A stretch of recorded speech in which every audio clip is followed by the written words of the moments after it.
In this section 10.2, we're looking at graphs of exponential functions. So every exponential graph looks kind of like this. This is the graph y equals e to the x power. And notice that it's asymptotic to the x-axis over here, and it just kind of goes up, up, up, up, up, and it hits the y-axis at 0, 1.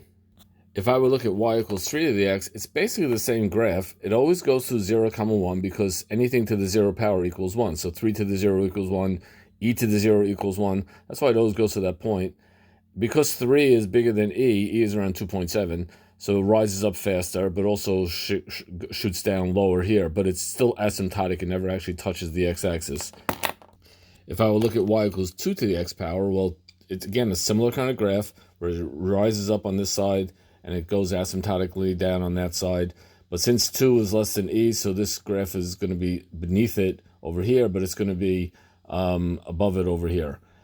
But all three of these graphs are always going to go to the point 0, 1. In fact, y equals 10 to the x, y equals 11 to the x, y equals 4 to the x, all these things, they always go through 0, 1 because anything to the 0 power is equal to 1. If I would look at y equals e to the negative x, then it's the same as my original e to the x, only it's reflected around the y-axis. It's reflected around the y-axis. Suppose the negative is on the outside.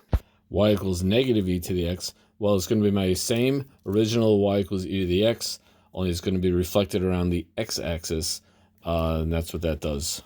So it's going to be asymptotic over here, and if I do y equals negative e to the negative x, it gets reflected around both axes. It gets reflected around the x and around the y.